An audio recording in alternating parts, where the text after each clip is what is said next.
Évangile de Jésus-Christ selon saint Luc, chapitre 17, versets 11 à 19. En ce temps-là, Jésus, marchant vers Jérusalem, traversait la région située entre la Samarie et la Galilée. Comme il entrait dans un village, 10 lépreux vinrent en sa rencontre. Ils s'arrêtèrent à distance et lui crièrent « Jésus, Maître, prends pitié de nous !» À cette vue, Jésus leur dit « Allez vous montrer aux prêtres. » En cours de route, ils furent purifiés. L'un d'eux, voyant qu'il était guéri, revint sur ses pas, en glorifiant Dieu à pleine voix.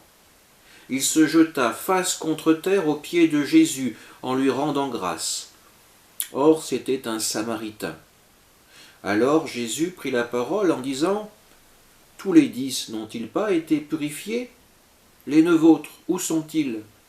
Il ne s'est trouvé parmi eux que cet étranger pour revenir sur ses pas et rendre gloire à Dieu. » Jésus lui dit « Relève-toi et va, ta foi t'a sauvé. » Acclamons la parole de Dieu. Durant son voyage, Jésus fait la rencontre d'un groupe de lépreux. Ceux-ci le reconnaissent et l'interpellent. À lui, qui est un maître de la loi, ils adressent une prière, qu'il ait pitié d'eux. Devant cette demande voilée de guérison, Jésus les invite à se présenter aux prêtres pour respecter la loi du Lévitique, au chapitre 14. Ces derniers pourront constater la guérison. Le groupe entier de lépreux, sur la parole de Jésus, prend la route, et ils obéissent à la consigne.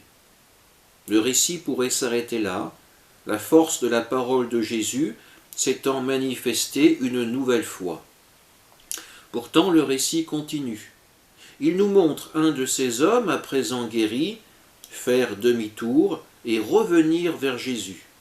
Quand il le retrouve, il se prosterne et le remercie.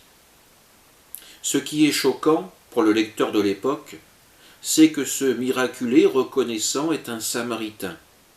C'est lui, le paria, le malcroyant, qui a compris que le véritable lieu où l'on peut rendre gloire à Dieu, c'est auprès de Jésus. Des 10, le Samaritain sera le seul à être déclaré sauvé. Lui seul a vécu la véritable conversion du cœur. Ne soyons pas hypocrites, il est bien probable que nous soyons avec les 9 autres.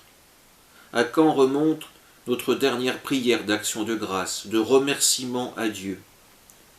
Je pense que nous nous rappellerons bien plus facilement nos reproches et nos colères. Ayons le courage du Samaritain et retournons vers le Christ. Amen.